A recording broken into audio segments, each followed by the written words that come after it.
Hello guys! Friday nga ngayon at araw ng kumon. Ang ingay ni Iska. Gusto na rin ata niyang mag voice over. Dadagdagan ko nga yung baon ni kuya dahil alam kong kulang yon. Char, kalamon takaw. Dito nga ako sa McDo bibili ng kanyang pagkain dahil kakain muna yan siya bagong papasok sa school at gagamitin natin ng kanyang PWD ID. Dito sa resibo makikita nyo na less ng VAT at saka 20% discount para sa pagkain. Ang aming total ay 146 pero ang binayaran ko ay 104 something na lang.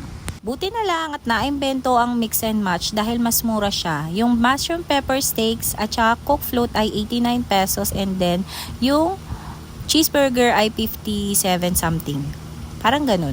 Hindi lang sa food, pwedeng gamitin ng PWD ID. Pwede rin siya sa mga gamot, vitamins, transportation, sa mga leisures, halimbawa mga ocean park, mga ganyan. Discounted din sila. Pati na rin sa groceries and school supplies pero limited lang. Sa pagkakaalam ko nga ay pwede rin yan magamit sa mga hardware. Yun nga lang, hindi ako sigurado kung hanggang ngayon ay ganun pa din. Nung maliit pa nga siya ay meron na nga din siyang PWD ID at meron siyang booklet noon. Kaya lang nung mailipat ko siya dito sa Taytay, walang available na booklet kaya naman hindi ko sigurado kung ganun pa din.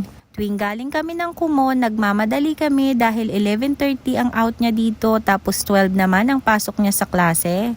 Maraming salamat sa panonood, sa uulitin ha. O siya, bye na!